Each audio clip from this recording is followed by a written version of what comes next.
আজকে আমি আপনাদেরকে দেখাবো কিভাবে রুটি ভাজা ফোলে, রুটি ফোলে। ঠিক আছে, আমার অনেক গুণ, আপনাদের বললে তো আপনারা বিশ্বাসই করেন না। খান, দেখাচ্ছি।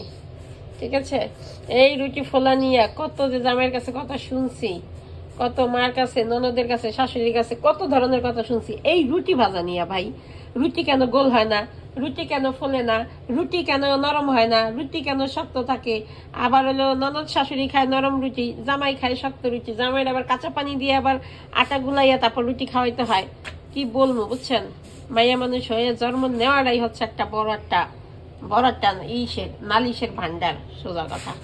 তো যাই হোক, আগে এইভাবে হাতই দিতে পারতাম না রুটির উপরে, মনে করতাম হাত পুড়ে যাবে। এই যে দেখেন, হাত ভরা পশম ছিল, এই যে এই পাশ দিয়ে দেখছেন। এই রুটি ভাজতে ভাজতে, এই রান্না বাড়া করতে করতে হাতের পশমও পুড়ে ফেলাইছি। তো আর কি করা, কি বলার আছে আপনাদের কাছে। তো এই যে দেখেন, রুটি এখন ফুলবে।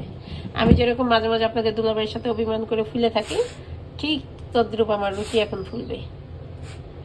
রুটি কয় বেশি সালামি করে নাইছো, আর বেশি ফুলবে না আজকে। দেখছো কি অবস্থা।